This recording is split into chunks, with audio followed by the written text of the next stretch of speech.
Hello everybody. Okay, it is in the 20 minutes since I filmed our last video. It stopped raining, so I took off my jacket and my hat, and now I'm just in my regular Nefesh shirt and standing in front of the sign at the entrance to Mitzpe Yericho, and I want to show you what a lot of people consider an actual nace. Now, a nace is like something like the sea splitting when Moshe Rabbeinu was going through in the Mitzrayim, and I'm going to show you something that is, I think, just as great. Some people might disagree with me, and you'll have to decide on your own if you think it is, but I want to show you something incredible. But to tell you about it, I have to tell you a story about the start of our town. Our town started in 1977, so that's about 48 years ago, and we started, and it was just desert, right? You've been watching videos of, you saw the desert before, and I'll show you soon what it was just desert here, and there were no trees. There were no trees, couldn't grow here. It was just what we call desolate. There was nothing, just rocks, and it was not even sand. It's just rock mountains, and a bunch of young people. They were like just finished high school, and they decided that they wanted to start a brand new town in Israel, right outside of Yericho. And that's what they started, Mitzpe Yericho. Now, what does this have to do with Tu B'Shvat? I'm going to tell you. They wanted to start a town, and they wanted a town to look beautiful. And desert is beautiful, but you need trees to really make a town.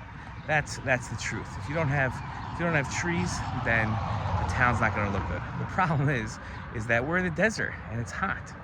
And the people in this town that started the town went to the government, and in the government there's a place you could go, and they tell you, they say, okay, you can have this type of tree and that type of tree, and they give you trees to plant for your new town. So they went to this office, and they went to the person behind the desk, and they said, we just started a new town in the desert in Mitzpe Yericho, and we want trees. So they said, okay, you're in the desert. The type of tree we're going to give you is cacti. Cacti, if you remember from maybe seeing a television show or a cartoon, it's these trees that have like pricks at the end to protect the plant, and if you touch it, it really hurts, and it like stabs you almost, and you can bleed from the plant. But those grow in the desert because they don't need so much water. So the person that from our town said, wait a minute, hold on a second. No way, you're not giving us cacti. So Hashem told us that when the Jews come back to Eretz Yisrael, the trees are going to grow, the fruit is going to grow, and this man was not having it. He says, are you out of your mind? He said, you know what, you believe that? Plant the Tanakh, plant like your Chumash, and see if trees grow. So they said, you know what, if you don't believe us, we'll do it on our own. And they planted fruit trees. Now, that was like, people are laughing at them because fruit trees don't grow in the desert.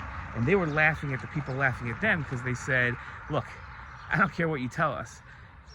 Hashem told us that if the Jews come back to Eretz Yisrael, there's going to be fruit trees everywhere. And that's what Hashem said. And we believe in Hashem, so we believe this. So we're going to plant fruit trees. Now, they planted fruit trees, and lo and behold, they grew. Now, they didn't just grow like one fruit tree, two fruit trees. They grew everywhere.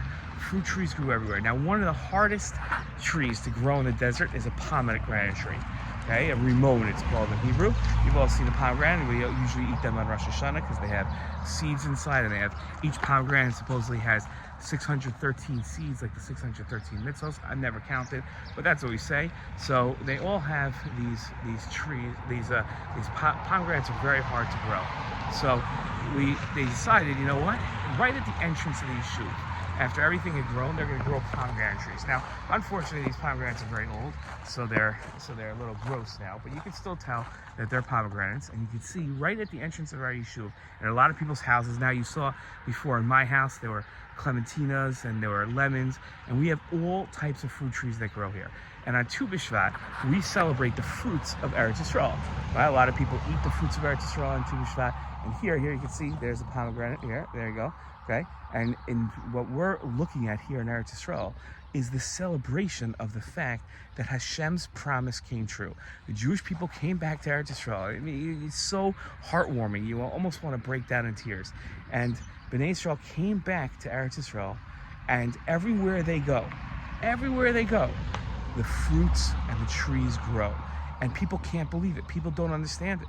So it doesn't make any sense. Oh, you must be doing like some tricks with special seeds, and it's not.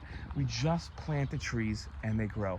And there's really no other explanation for this other than the fact that HaKadosh Baruch Hu has given the Jewish people a bracha to come back to Eretz Yisrael, to come back to our land, and the land grows because we are here. And I gotta tell you, all around me, all around Mitzpe Yericho, there are Arab villages, and there are Bedouin tents, and Bedouin what they call chamulas, and they don't have any fruit trees. I'm telling you, it's the craziest thing in the world. Okay, and here you have fruit trees. You can see the pomegranates, and that's why we put them right at the entrance of Mitzpe Yericho, right at the entrance of our town, so that everybody could see the nisim and niflot, the wonders and the miracles that happened when the Jewish people returned to Eretz Yisrael. Now, there was a rabbi named the Bach. I'm going to end with this point here. A rabbi named the Bach, and he said that inside the fruits of Eretz Yisrael there's special forces of Ruchnius, special forces that, like a special, I guess you call, like there's a shkacha inside the fruit, and that's what makes it so special. And that's why Moshe Rabbeinu wanted to come into Eretz Yisrael to have that fruit. And what that means, in my mind, is my explanation, is that it's only the fruit of Eretz Yisrael that you can taste a nace. It sounds like the craziest thing, taste a nace, but that's really what it is. Hope you enjoyed. Happy Tu B'Shvat.